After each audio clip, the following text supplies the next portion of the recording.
우리 하나님의 은혜가 우리 모두에게 함께 하기를 바랍니다.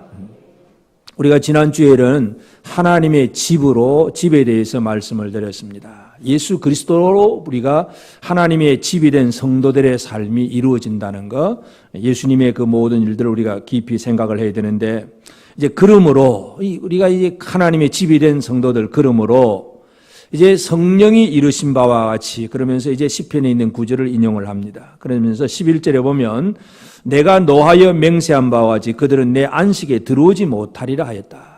안식에 들어오지 못한 사람들 얘기를 합니다. 집은 집인데 안식이 없다는 얘기입니다. 집은 집인데 안식이 없다. 이것처럼 참 불행한 일이 없습니다. 세상은 모든 사람, 이 세상은 전부 다 안식을 얘기합니다. 평안을 추구하고 안식을 얘기합니다. 여러분, 세상의 정치 지도자들이 백성들에게 뭘 말해줍니까? 어떤 약속을 공약을 합니까? 나한테 표 주면, 우리 정당에 표 찍으면 잘 먹고 잘 살게 해주겠다. 노인들에게 20만 원씩 매달 꼬박꼬박 주겠다. 그래 표 찍었는데 또 잘 안 나오지요. 근데 그 정당 바꿔도 똑같습니다. 그는 이 정당이나 저 정당이나 똑같아. 복지 정책. 이거는 정치가들이 늘 써먹는 얘기고 사람들은 그냥 그 달콤한 말에 그냥 넘어가요. 정치뿐만 아니고 세상의 모든 시스템들은 사람들에게 평안을 주고 안식을 주려고 해요. 여러분 평안하십니까? 대답 안 하시네. 평안하지 않다는 얘기죠. 평안하십니까? 네. 이제 일부러 또 이제 평안하다고 아멘을 하셨는데 진짜 평안한지 한번 살펴봅시다. 지난 한 주간만 아무 염려와 근심과 걱정이 없이 아무런 두려움도 없이 평안하셨습니까? 그래도 평안하신 분이 있다는 너무나 복된 일입니다. 오늘 우리가 누리는 평안과 안식은 세상이 주는 안식과는 다른 것입니다. 세상은 건강하고 부자되고 또 아주 TV 앞에서나 게임을 하면서 즐겁고 신나면 그게 좋은 거예요. 그게 안식이야. 근데 성경은 결코 그런 안식을 말하지 않습니다. 오늘 11절에 보면 내 안식에 들어오지 못했다. 내 안식, 하나님의 안식에 들어오지 못했다는 얘기예요. 예수 그리스도는 어떤 분이냐? 하나님의 안식에 들어올 수 있도록 사람을 이끌어 가시는 분이 바로 예수 그리스도입니다.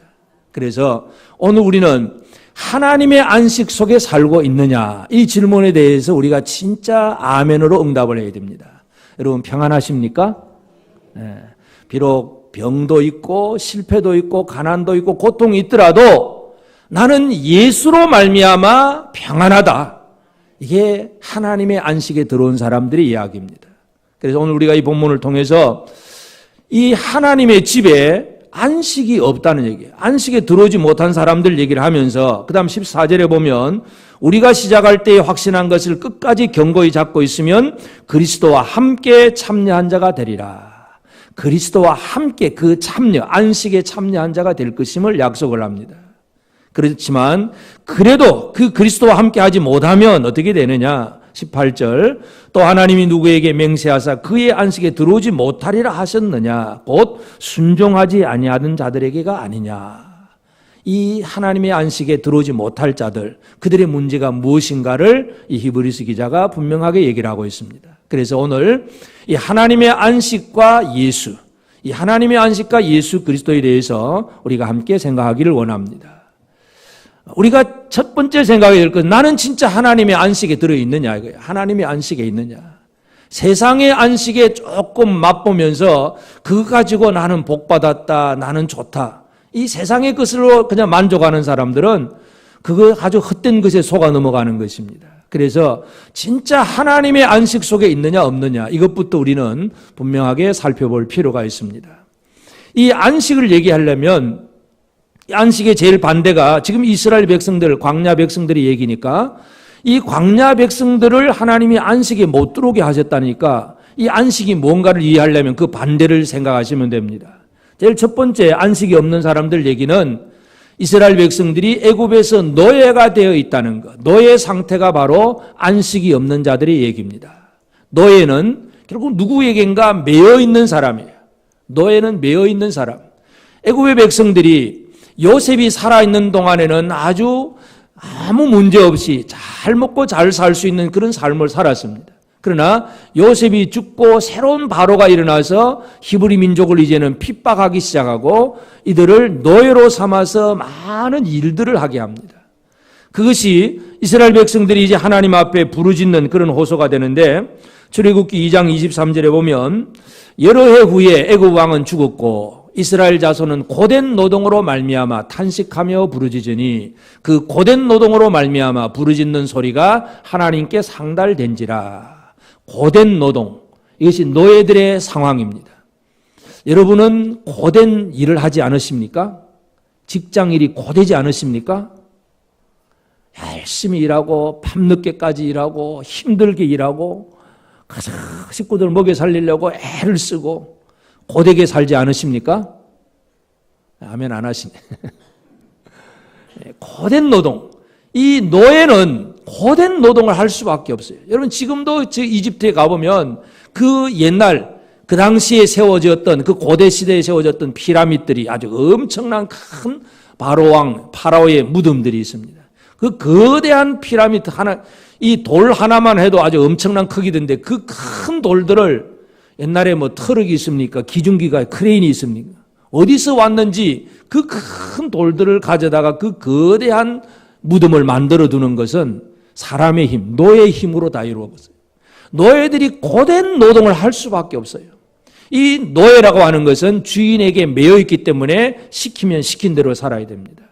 그래서 이 노예라고 하는 것은 뭔가 매여 있는 사람이에요. 우리는 지금은 그런 노예 제도는 없어도 사람들이 스스로 노예가 되는 사람이 있습니다. 스스로 노예가 어떻게 됩니까? 뭔가 매여 있는 사람, 권력의 힘에 스스로 매여 있는 사람, 재물, 돈맛에 매여져 있는 사람, 아니면 요즘 청소년들 게임에 매여 있는 청소년들, 뭔가 이 매여서 그걸 벗어나지를 못해. 자유가 없어요. 여러분 게임 할 수 있어요. 그런데 그게 매여 있으면 어떻게 돼요? 매여 있어요. 그게 매여서 다른 일을 못해. 그게 노예가 된 거예요. 노예. 오늘 우리는 이 세상의 많은 것들이 사람들에게 안식을 얘기합니다. 술 한잔 해 그냥. 기분 나쁘고 힘들고 어렵지? 그럼 한잔 하면 다 잊어버려. 그냥 한잔 드려.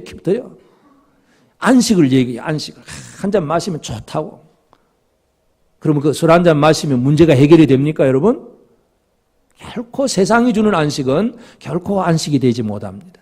사람들은 지금 이런 것들에 다 속아 넘어가고 있어요.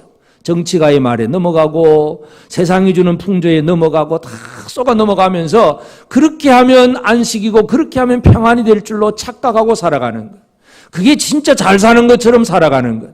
노예들의 생활이에요. 그런 사람들은 이제 노예가 오래도록 살다 보면 노예 근성을 가지게 돼요. 노예 근성. 이 노예 근성을 가지게 되면 그냥 일하는 정도가 아니라 이제는 그것이 몸에 배어가지고 자기가 원래부터 노예인 줄로 알고 이 노예에서 벗어나서는 아무것도 못하는 줄로 착각하는 사람들이 있어요. 이 노예 근성을 가진 사람들은 이스라엘 백성들도 애굽에서 나오기는 나왔는데 민수기 11장 5절에 보면 우리가 애굽에 있을 때에는 값없이 생선과 오이와 참외와 부추와 파와 마늘들을 먹은 것이 생각나거늘 생각이 나요. 몸은 애굽에서 광야로 나왔는데 생각은 아직도 어디에 머물러 있습니까? 애굽에 머물러 있어요. 자, 이 애굽이 광야로 나왔는데 하나님께서 매일 하늘의 양식 만나를 주십니다. 만나를 내려주어서 그거 가지고 그냥 먹기도 하고 삶아 먹기도 하고 어떻게 하든지 요리를 해서 먹습니다. 반석에도 물을 내주시고 하나님의 놀라운 은총이 광야에서 나타나는데 사람들이 참 간사하지요. 아무리 맛있는 음식 2번, 3번만 주면 어떻게 됩니까? 별로. 요즘 뭐 어디 맛있는 집 없을까 해서 맛집 검색해가지고 물어 찾아갔는데 처음에는 맛있어요. 진짜 맛있어요. 그렇다고 이제 맛있다 하고 또 다른 사람 데리고 2번째 가니까 별로 그 맛이야. 3번째 가니까 이제 안 와도 되겠다. 여러분 세상 사람들은 그렇습니다. 아무리 맛있는 걸 줘도 금방 질립니다. 하늘의 양식 만나를 먹고서도 사람들은 무슨 생각을 하느냐? 애굽에 있을 때에 그때는 값없이, 여러분 노예가 값없이가 있어요? 진짜 모든 노동력 다 바쳐서 배급해 주는 거 얻어먹고 살았는데 말은 표현은 뭐냐면 값없이 얻었다고. 값없이 생선과 오이와 참외와 부추와 파와 마늘들 이거 먹었는데 지금 여기는 아무것도 없다. 옛날 생각이 나는 그것을 바로 노예 근성이라고 얘기를 합니다. 노예 근성. 여러분 노예 근성이 없으십니까? 세상에서 구원받고 교회로 나왔는데 예수를 믿는다고 하기는 하는데 여전히 옛날 생각, 옛날 한잔 하던 그 시절, 힘들고 어려우면 또 한잔 하고 싶은 생각들, 그게 노예 근성이에요. 그래야 평안해질 것 같은 아직도 생각을 벗어나지 못한 사람들, 이게 바로 안식이 없는 사람들 얘기예요. 그러니까 이스라엘 백성들이 애굽에서는 나왔는데 몸은 나왔는데 생각이 나오지를 못했어요. 왜 그러느냐? 생각이 나오지 못한 이유는 10절에 보면 그러므로 내가 이 세대에게 노하여 이르기를 그들이 항상 마음이 미혹되어 내 길을 알지 못하는도다 하였고, 마음이 미혹을 당해서 미혹당하면 이 미혹을 내가 스스로 미혹을 당한 거예요. 미혹하는 자가 있기 때문에. 이 미혹이라고 하는 것은 에덴 동산에서부터 시작된 거예요. 사탄이 하와에게 선악을 알게 하는 실과를 먹으면 너희 눈이 밝아져서 하나님처럼 될 것이다. 이 미혹이에요, 미혹. 근데 그 미혹에 그냥 넘어가 버렸다는 얘기죠. 미혹이 되면 그때부터 하나님의 길을 알지 못하게 됩니다. 하나님의 길이 분명해요. 하나님의 길이라고 하는 것은 우리 사람들이 감히 상상할 수 없는 진짜 놀라운 일이에요. 애굽에서 그들을 이끌어내고 홍해 바다를 가르시고 광야에서 반석에 물을 내시고, 여러분 반석에서 물이 난다는 게 믿어지십니까? 하나님의 길은 그런 것인데, 지금도 우리 젊은이들이 그 구글 검색을 해보면, 구글 어서 그 지도 검색을 해보면 저 사우디 남쪽에 그 광야에 보면 반석이 쪼개지고 물이 흘렀던 흔적 사진이 나와 있어요. 그러니까 그 반석은 편편한 광야에서 약간 오르막이 있는 곳인데, 약간 오르막이 있어요. 그 오르막에 큰 바위가 하나 있는데 칼로 자르듯이 딱 두 개로 쫙 쪼개졌어요. 큰 바위가 두 개로 잘라지고, 그리고 거기에서 물이 흘러내리는 흔적들이 지금까지도 남아있어요. 그건 강이 없어요. 편편한 모래 광야고 그 약간 비스듬한 언덕 위에 큰 바위 하나가 있는데 바위가 둘로 쫙 쪼개지고 사방으로 물이 막 흘러간 흔적. 그게 지금도 사진으로 검색해보면 나옵니다. 하나님의 흔적이에요. 하나님의 길이 뭐냐? 반석에도 물을 내신 하나님이세요. 근데 시험을 당하면, 미혹을 당하면 그럴 수 없다고 생각을 합니다. 어떻게 그럴 수가 있느냐? 어떻게 안 된다. 결국 하나님의 길을 잃어버린 사람, 마음이 미혹된 사람은 배고프다고, 물 없다고, 길이 험하다고 늘 그것 때문에 불평과 원망이에요. 불평과 원망은 뭡니까? 안식을 잃어버렸다는 얘기죠. 여러분 지난 한 주간 동안 원망이든지 아니면 원망은 아니라도 그냥 불평이라든지 염려와 근심 한 번도 안 하고 사셨습니까? 그냥 웃고 마시네. 안식을 잃어버린 사람은 염려와 근심 속에 살 수밖에 없어요. 이거 어떻게 사냐? 이래가지고 어떻게 하냐? 이거 안 된다, 못한다 소리만 나온다는 얘기예요. 하나님의 안식의 길을 잃어버리면 그건 바로 미혹된 사람이 그 길을 잃어버리게 되어 있습니다. 그렇기 때문에 이 육신적으로는 애굽에서 나왔지만 여전히 그 마음은 사탄에게 미혹을 당하기 때문에 하나님의 길을 말씀해도 그 말씀을 받아들이질 않아요. 그래서 믿지 못하는 거예요. 하나님이 뭐라고 약속해도 믿지 않는 거예요. 광야로 나왔지만은 이 미혹의 영에 그냥 휩쓸려 살아가는 사람들 얘기입니다. 근데 미혹의 영은 그 에덴 동산에서부터 지금까지도 미혹하죠. 디모데전서 4장 1절에 보면 그러나 성령이 밝히 말씀하시기를 후일에 어떤 사람들이 믿음에서 떠나 미혹하는 영과 귀신의 가르침을 따르리라 하셨으니, 이 마지막 때에 사도 바울이 디모데에게도 지금 이 말씀 종말 시대, 이 시대도 마찬가지인데 미혹하는 영, 귀신의 가르침은 이 세상 끝날까지 항상 우리 사람들을, 믿음의 사람들을 넘어뜨리려고 합니다. 미혹의 영이 있습니다. 이 미혹의 영이 뭐겠습니까? 귀신의 가르침이 뭐겠습니까? 우리는 귀신 들렸다 그럼 막 이상한 막 그냥 쓰러지고 넘어지는 그런 것만 현상 생각하기 쉬운데, 귀신의 가르침, 우리 예수 제자들은 훈련을 받았으니까 아시겠지만 그 다음 구절에 보면 이 대표적인 예가 금욕주의, 진짜 거룩하게 살려면 결혼도 안 해야 된다. 천주교 신부들처럼 결혼도 하면 안 된다. 금식도 많이 해야 된다. 뭐 그런 얘기. 그게 귀신의 가르침이에요, 여러분. 여러분 천주교가 뭐 귀신의 가르침을 따르고 있는 거예요. 그게 거룩한 줄로 착각을 하고 있는 거예요. 하나님의 말씀이 그게 아닌데도 다른 미혹의 영을 받아서 엉뚱한 길로 가고 있는 거예요. 이것이 바로 귀신의 가르침이고 미혹의 영이고 그게 진짜 믿는 줄로 착각하며 살아가는 사람들, 하나님의 길을 모르는 사람들 얘기예요.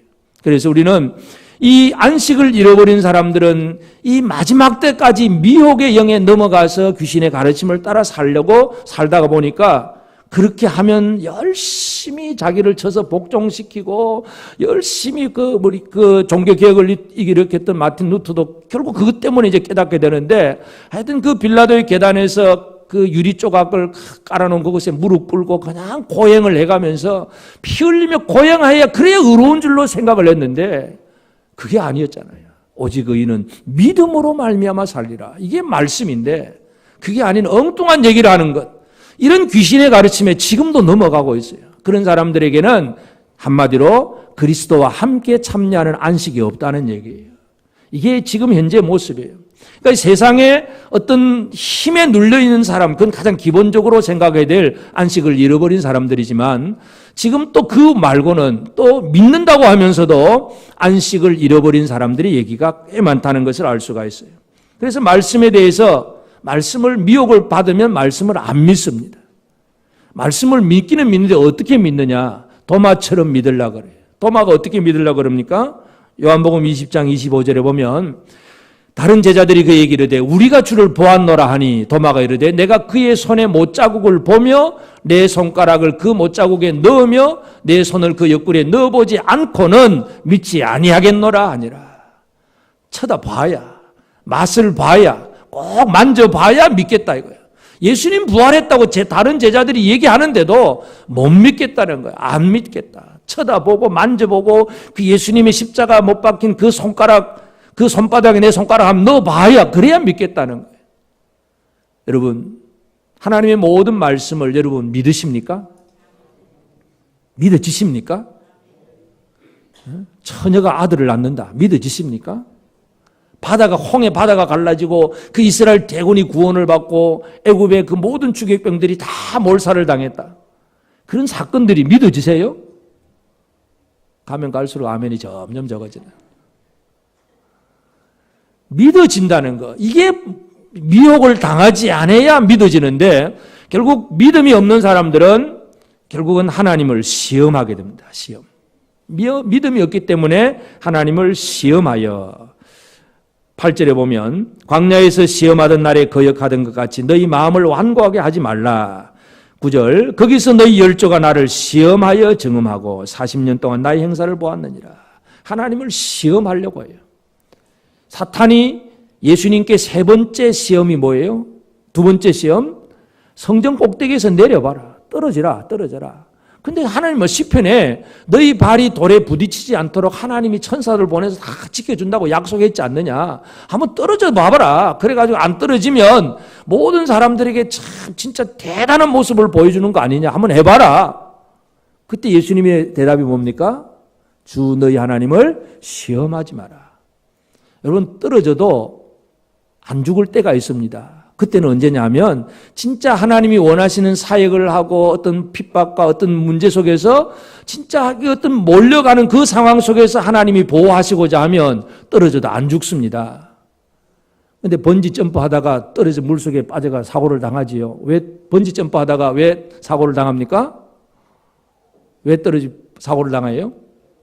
연결을 안 시켜놨어요. 연결된 줄 알고 그냥 떨어졌는데 보니까 줄을 안 묶어놨어요. 그냥 떨어질 수밖에 없죠. 여러분 위에서 떨어지면 당하거나 죽습니다. 다치고 죽을 수밖에 없어요. 그건 하나님의 법이에요. 나는 떨어져도 안 죽을 거다 하고 그냥 미친 듯이 떨어지는 사람이 하나님을 시험하는 자라요. 그래서 이 안식이 없는 사람들은 믿음이 없다 보니까 그냥 자기 마음대로 판단하고 생각하면서 말씀을 자기 멋대로 사용을 할 뿐이에요. 말씀에 대한 믿음이 아니에요. 이게 사탄이 주는 전략인데 이 안식을 잃어버린 사람들이 그 얘기입니다. 그래서 하나님을 안다고 하면서도 안식이 없는 많은 사람들이 얘기가 있는데 오늘 우리는 그리스도와 함께 참여한 자가 되어야 됩니다. 이 안식은 예수 없이는 결코 안식이 없다는 사실. 그래서 예수 그리스도는 어떻게 우리에게 안식을 주시느냐.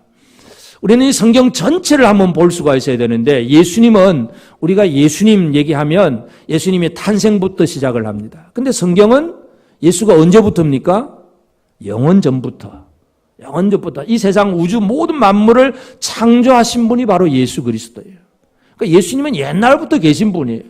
그러면 이스라엘 백성들을 구원하는 과정 속에서 예수님은 어떤 일을 하셨을까? 우리가 이것도 한번 살펴볼 필요가 있겠죠. 여러분, 모세가 애굽에 가서 이스라엘 백성들을 건져낼 때에 모세가 하는 일이 뭐겠습니까? 들어가서 자기 민족들에게 예를 들어서 독립운동을 해야 돼. 우리가 이 나라에서 탈출을 해야 된다. 그래서 우리가 뭐 무기도 모으고 무장을 하고 비밀리에 독립군 막 지하 세력을 만들어 가지고 어떻게 활동을 해보자. 여러분, 모세가 한 일이 그런 일이 아니잖아요. 모세가 한 일이 뭐겠어요? 애굽 인근 바로 앞에 딱 가가지고 우리 하나님께서 우리 백성들을 예배드리러 보내라고 하셨다. 백성 보내라.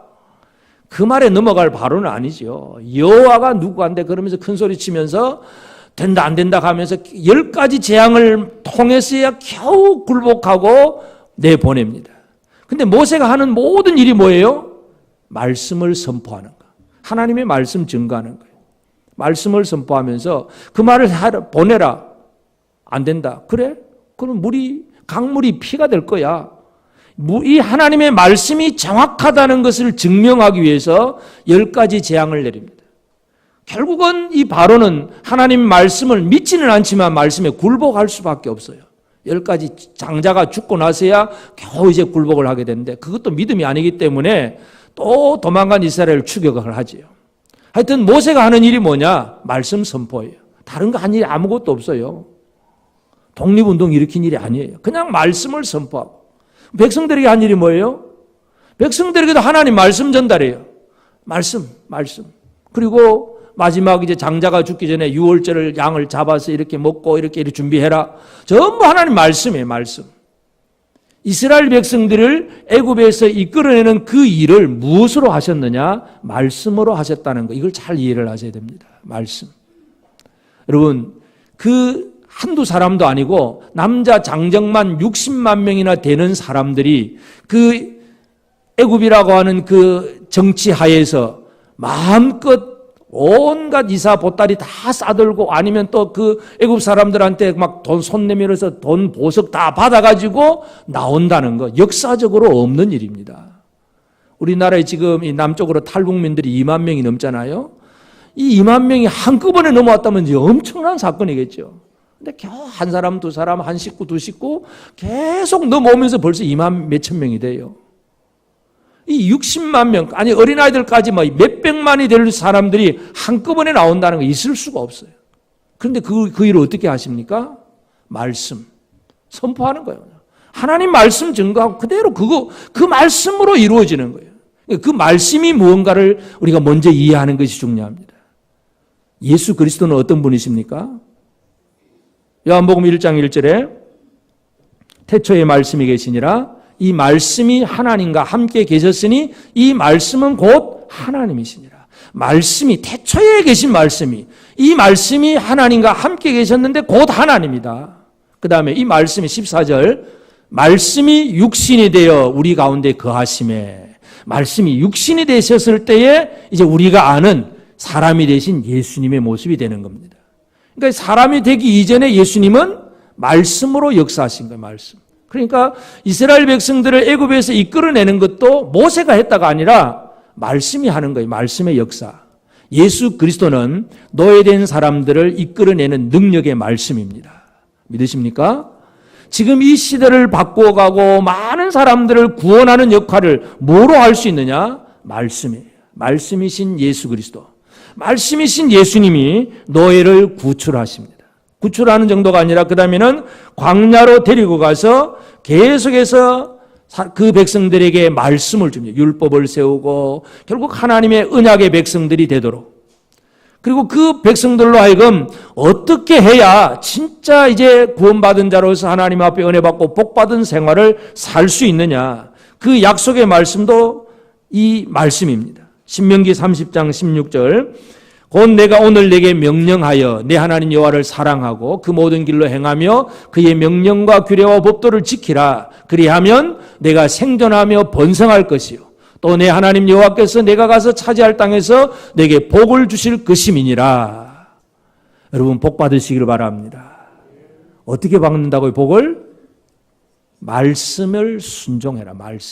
말씀을 믿고 순종하라. 하나님의 말씀을 믿고 순종하라 이거예요. 여러분 지금도 똑같아요. 사람들은 복을 구하기는 하지만 복이 어디서 오는지를 몰라. 어떻게 복 받을 줄을 몰라.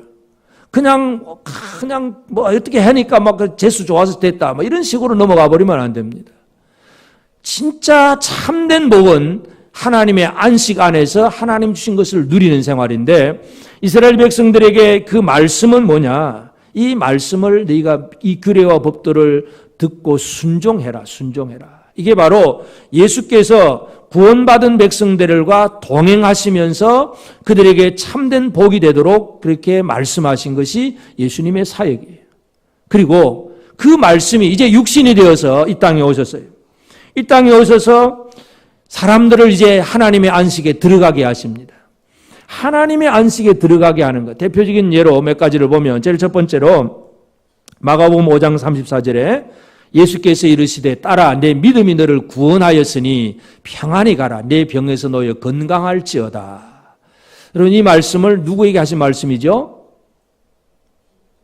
12혈을 혈루증을 앓던 그 여자 12년 동안 늘 하혈을 하고 피 흘리면서 늘 괴로워했고 온 돈을 그냥 의사한테 다 갖다 바친 이 여자가 앉는 자리에 다른 사람이 앉으면 다른 사람을 부정하게 하는 여자 진짜 괴로워서 살 수 없는 이 여자는 소망이 하나 있습니다. 뭐겠어요? 병에서 낫기를 원하는 것. 어떻게 하든지 질병에서 낫기를 원하는 것. 여러분 우리가 지금도 많은 사람들이 대부분 기도 제목들을 가만히 보면 질병에서의 치유 기도 제목들이 꽤 많지요. 꽤 많아요. 아마 90% 이상 될 것 같아. 왜냐하면 우리 육체가 이 땅에서 어떻게 하든지 뭔가 이 육체적인 연약한 문제를 가지고 있다 보니까 늘 그런 기도를 합니다. 이 여자의 기도는 이 질병에서 깨끗하게 되기를 바라는 것. 그게 그의 소망이었는데. 근데 어느 날 예수님에 대한 얘기를 듣고 그 여자가 가진 믿음이 뭡니까? 내가 예수님 옷자락만 만져도 나는 나을 것이다. 이 믿음 가지고 예수님께서 길을 가며 많은 무리들과 함께 걸어갈 때에 뒤로 살짝 가서 예수님 옷을 만집니다. 그 즉시 그의 혈루 근원이 말라버렸다고 그랬습니다. 그런데 많은 무리들이 함께 가다 보면 옷이 부딪힐 수도 있고 서로 그냥 부딪힐 수도 있는데 예수님 뭐라 그럽니까? 누가 내 옷에 손을 대었느냐? 누가 됐느냐? 예수님 딱 멈춰서고 딱 쳐다보시는 거예요. 베드로가 아이고 예수님 이 지금 사람들 이렇게 많이 가는데 그 옷 좀 그 뭐 만지기로 건드리기로 서니 뭐 대수롭진 일이라고 그냥 갑시다.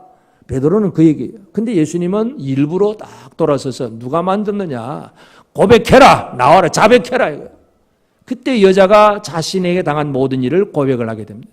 그때 예수님 주신 말씀이에요. 딸아 내 믿음이 너를 구원하였으니 평안히 가라. 이것은 육체의 건강만 가지고 돌아가려고 하는 사람을 붙잡아다가 진짜 평안이 무언가를 예수님이 말씀하십니다. 여러분 진짜 평안하십니까? 병에서 나았다고 평안이 아니라 진짜 평안하시냐고요. 아무리 육체의 질병에서 치유가 되어도 내 마음에 염려와 근심이 있는 동안에는 평안이 없는 것입니다. 예수께서 우리에게 어떤 안식에 들어가게 하시는가를 잘 이해하셔야 됩니다. 예수님은 우리가 참된 안식, 하나님의 안식에 들어가게 하는데 그 하나님의 안식은 평안입니다. 마음에 염려와 근심과 두려움이 없는 이 평안 안으로 예수님이 우리를 이끌어 가십니다. 이 안식에 들어가셨습니까? 이 안식을 누리고 계십니까? 아멘이 별로 힘이 없는 것 같으네요. 어떻게 하든지 그냥 병만 나으면 좋겠다는 얘기죠. 그래도 병은 나은데 마음의 염려와 근심이다. 그건 하나님의 안식과 별 상관이 없습니다. 여러분 병은요. 요즘 이 시스템상에서 병은 병원에 가서 고치면 됩니다. 물론 병원에 가서도 안 되는 것도 있죠. 있을 수도 있는데 병만 고치려고 하면 병원에 가도 돼요. 그러나 참된 안식은 없는 겁니다. 참된 안식은 예수 그리스도로 말미암아 주어지는 것입니다. 또 요한복음 8장 11절에 보면 대답하되 주여 없나이다. 예수께서 이르시되 나도 너를 정죄하지 아니하노니 가서 다시는 죄를 범하지 말라 하시니라. 이 누구에게 한 얘기입니까? 현장에서 간음하다가 잡힌 여자가 예수님 앞으로 지금 끌려왔습니다. 예수를 시험하려고 하는 사람들이 이 여자를 딱 때려놓고 예수님, 율법에는 이 여자는 당연히 돌로 치라고 했는데 예수님 어떻게 할까요? 칠까요? 말까요? 예수님을 어떻게 하는지 걸고 넘어지려고 하는 사람들에게 예수님이 너희가 아무 죄가 없는 사람은 쳐라. 그러니까 전부 다 도망가 버렸습니다. 그 다음에 예수님이 여자에게 묻습니다. 누가 있느냐? 없습니다. 그래, 나도 너를 정죄하지 아니하노니. 이것이 바로 예수님의 약속이고 예수님 주시는 안식입니다. 안식은 뭐냐? 정죄하지 않겠다고 하시는 예수님의 말씀이에요. 여러분, 우리 이 세상의 모든 사람들은 죄 없는 사람이 아무도 없습니다. 옆 사람 죄 없을까요? 있을까요? 한번 쳐다보시고. 다 있습니다. 아무도 없습니다. 죄 없는 자는 아무도 없습니다. 그러면 결국 남의 허물을 발견하게 되면 그때부터 생기는 문제가 뭐예요? 넌 왜 그러니? 너는 틀렸다, 된다, 안 된다. 그냥 그 얘기. 이 선악을 알게 하는 실과를 먹고 나서는요, 늘 그 얘기밖에 안 해. 된다, 안 된다, 틀린다, 못했다, 니는 안 된다, 너는 죽는다, 늘 정죄 얘기. 선악을 알게 하는 실과를 먹으니까 그렇게 될 수밖에 없어요. 근데 예수님은 뭐예요? 죄가 분명히 있음에도 불구하고 나는 너를 정죄하지 아니하노니. 난 모르겠다 이거. 죄가 있든지 말든지 모르겠다. 정죄하지 않는다. 근데 단지 다시는 죄를 범하지 말아라. 그 교훈의 말씀만 주십니다. 예수님은 이 현장에서 가나마라가 잡힌 여자, 이 여자는 끌려오면서 무슨 생각을 했겠습니까? 그 당시 법으로 본다면 돌 맞아 죽어야 되잖아요. 형장으로 지금 끌려가는 완전히 이 사방에서 날아드는 돌을 맞아서 피 흘리면서 죽어가야 되는 끔찍한 그 고문을 당하는 그런 모습으로 왔는데 예수님 말씀 한마디가 나는 너를 정죄하지 않는다. 나도 너를 정죄하지 않는다. 이게 얼마나 해방감. 이게 진짜 안식이에요. 여러분 이 안식을 누리십니까? 내가 어떤 죄를 지었다. 내가 어떤 허물이 있을지라도 나를 위해서 예수 그리스도께서 십자가에 달려 죽으심으로 그 피로 말미암아 내 죄가 깨끗하게 씻어졌다는 확신을 가지는 이것이 바로 하나님의 안식에 들어오는 것입니다. 여러분 하나님의 안식에 들어오셨습니까? 내가 하나님의 안식에 들어왔다면 옆에 있는 형제가 안식에 있다면 어떻게 해야 될까요? 목사가 그럴 수 있냐? 장로가 그럴 수 있냐? 권사가 돼가지고 그럴 수 있냐? 그건 하나님이 하실 일이고 우리는 할 일이 뭐예요? 정죄하지 아니하노니. 안식을 좀 나누세요. 안식 나누는 게 얼마나 큰 복이에요. 얼마나 큰 기쁨이에요. 내 마음의 염려와 근심이 사라지는 방법이에요. 예수께서 하신 것은 완벽한 안식이에요. 그 다음에 십자가상에서 누가복음 23장 43절에 예수께서 이르시되 내가 진실로 내게 이르노니 오늘 내가 나와 함께 낙원에 있으리라. 강도짓을 얼마나 제대로 잘못하게 했으면 그 당시의 사형수 중에서 제일 엄하게 처벌하는 십자가의 형벌로 죽이는 그 강도. 그 평생의 삶이 그렇게 십자가로 죽어야 되는 그 사람이지만 그가 예수님을 의지할 때 예수님 하신 말씀이 뭐예요? 오늘 내가 나와 함께 낙원에 있으리라. 예수님의 안식이에요. 내가 어떤 고난을 받고 지금 죽어가는 그 상황이라 할지라도 나는 주님과 함께 낙원에 있게 될 것이다. 소망을 품고 살게 하는 것. 이것이 바로 하나님의 안식입니다. 예수님이 하신 일이 그거예요. 우리가 그리스도와 함께 참여한 자가 된다는 것은 우리 마음의 평강이에요. 정죄가 없어지는 거예요. 그리고 지금 죽어가는 그 상황 속에서도 소망을 가지고 낙원을 바라볼 수 있는 사람이 된다는 것. 이것이 바로 예수께서 주신 안식입니다. 그러므로 이제 오늘 우리는 이 땅에서 어떻게 살아가야 되느냐. 그리스도와 함께 이 하나님의 안식에 참여하는 자가 되어야 되는데 그렇게 하기 위해서 제일 먼저 우리는 하나님의 안식을 추구해야 됩니다. 하나님의 안식. 세상이 주는 안식, 그것을 원해서는 안 됩니다. 세상은 늘 지금도 마찬가지예요. 세상은 다 안식을 이 옷을 입으면 제일 멋있어질 것이다. 이거 먹으면 제일 맛있는 음식 먹고 기분 좋아질 것이다. 이런 집에 살면 진짜 행복할 것이다. 이런 차를 타면 멋있는 삶을 살 수 있을 것이다. 그리고 세상의 모든 광고가 뭐냐 하면 사람들에게 안식과 평안 준다는 얘기예요. 이 술을 한 잔 마시면 진짜 좋을 것이다. 광고는 못하지만 결국 사람들이 결국 넘어가면 어디까지 갑니까? 마약에도 빠지고. 그래야 고통을 잃어버리고 평안하게 살 줄로 생각을 하고. 게임에 그냥 몰두를 게임 중독이 되어버리면 그게 평안할 줄로 착각을 하고. 이게 세상이 주는 안식이에요. 세상이 주는 안식이 아니라 하나님이 주는 안식을 우리는 추구해야 합니다. 이걸 잃어버리면 이 세상이 주는 안식은 마치 바닷물을 마시는 것 같아. 짠물을 마시면 어떻게 됩니까? 목마르다고 바닷물 마시면 더 갈증을 느끼고 죽을 수밖에 없습니다. 그런 세상이 주는 안식을 추구하지 아니하고 하나님의 안식을 얻어야 됩니다. 이 하나님의 안식이 뭔가를 잘 이해하셔야 되죠. 사람이 최초로 안식을 잃어버린 적이 언제였습니까? 아담에게 하나님께서 아담아 내가 어디 있느냐? 아담이 뭐라 그럽니까?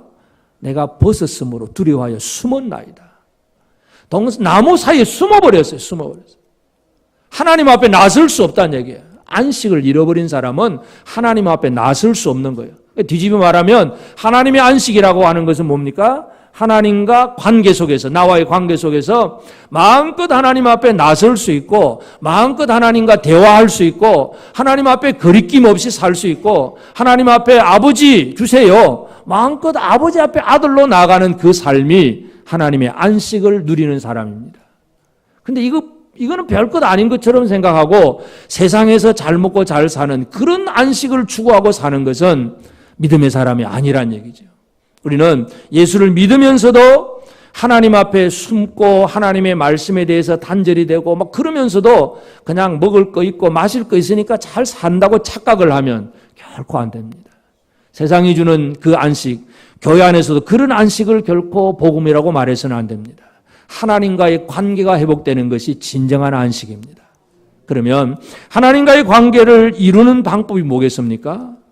하나님과의 관계가 깨어진 이유를 안다면 회복하는 방법도 알지요. 하나님과의 관계가 깨어진 것은 하나님의 말씀에 불순종했기 때문에 그렇습니다. 먹지 말라. 그럼 안 먹으면 되잖아요. 말씀대로 믿고 순종하면 되잖아요. 근데 사람들은 그게 안 돼. 말씀을 듣기는 듣는데 말씀에 순종을 못해. 사울왕이 아말렉을 진멸하라는 하나님의 말씀을 듣기는 들었는데 진멸하려고 보니까 너무 아까워. 살찐 소, 양 막 이런 거 가만 보니까 너무너무 아까우니까 살짝 남겨가지고 그리고 와서 무슨 변명을 합니까? 이거 하나님 앞에 제물 드리려고 가져왔습니다. 사무엘이 진노를 합니다. 사무엘이 뭐라 그럽니까? 사무엘상 15장 22절에 사무엘이 이르되 여호와께서 번제와 다른 제사를 그의 목소리를 청정하는 것을 좋아하신 같이 좋아하시겠나이까? 순종이 제사보다 낫고 듣는 것이 수양의 기름보다 나으니. 순종이 예배 드리는 것보다 낫고 오늘 이 시간 주일날 나왔다고 우리가 하나님 앞에 큰 소리 칠 것도 없어요. 진짜 중요한 건 뭡니까? 말씀에 순종하는 것. 순종은 안 하면서 나는 예배 드렸다고 큰 소리 치면 그 별 의미가 없다는 얘기입니다. 하나님과의 관계를 이루는 가장 중요한 방법은 말씀의 순종입니다. 주의 말씀에 순종하십니까?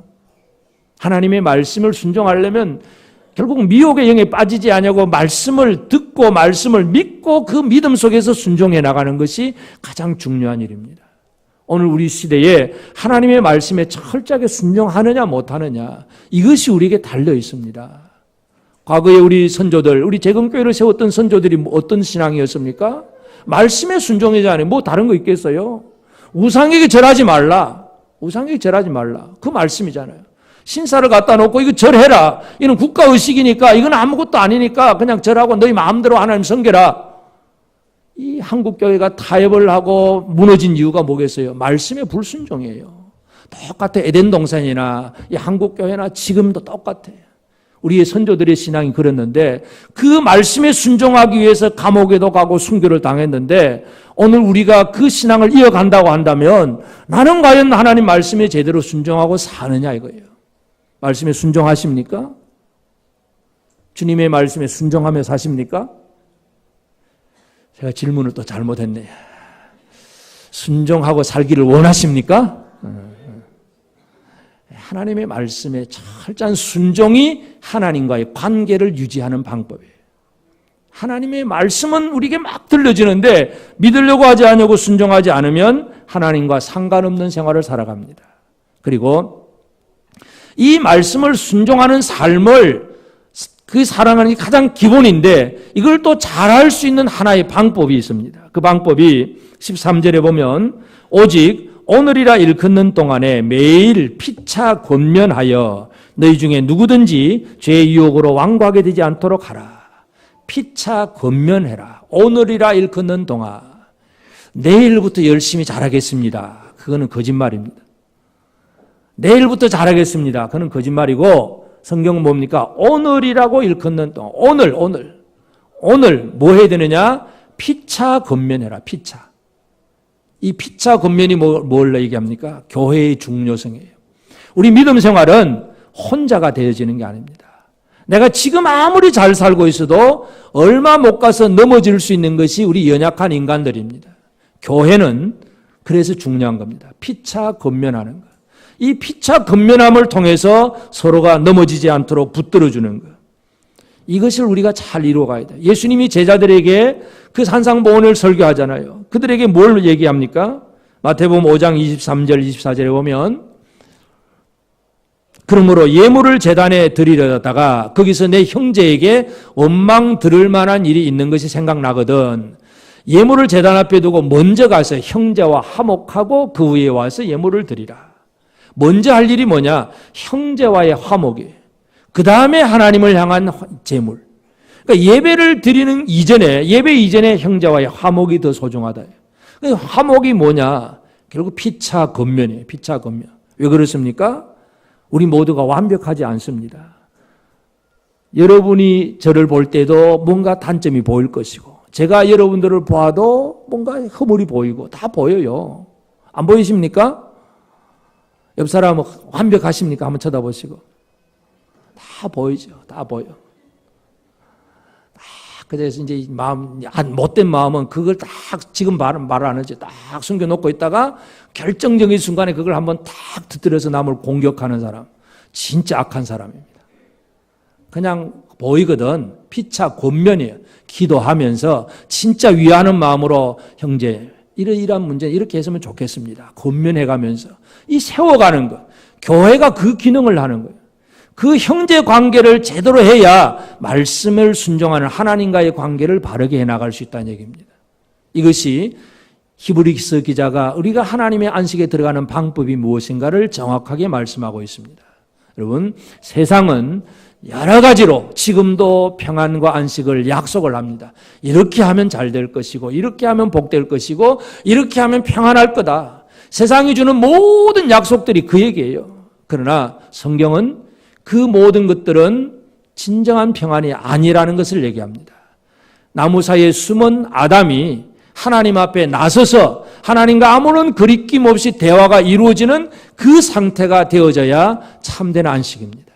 이 안식을 얻지 못하면 아무리 건강한들, 아무리 세상에서 잘 먹고 잘 산들 그게 별로 의미가 없는 생활입니다. 비록 세상에서 힘없이 가난하게 병들고 살지라도 하나님과의 관계 속에서 아무런 거리낌이 없는 이 안식의 삶을 우리 모두가 살게 되기를 바랍니다. 예수님만이 우리에게 하나님의 안식에 들어갈 수 있게 하신다는 유일한 길임을 믿고 주님만을 바라보고 주님만을 의지하는 그 믿음의 삶이 우리에게 더욱더 분명해지기를 바랍니다. 아멘.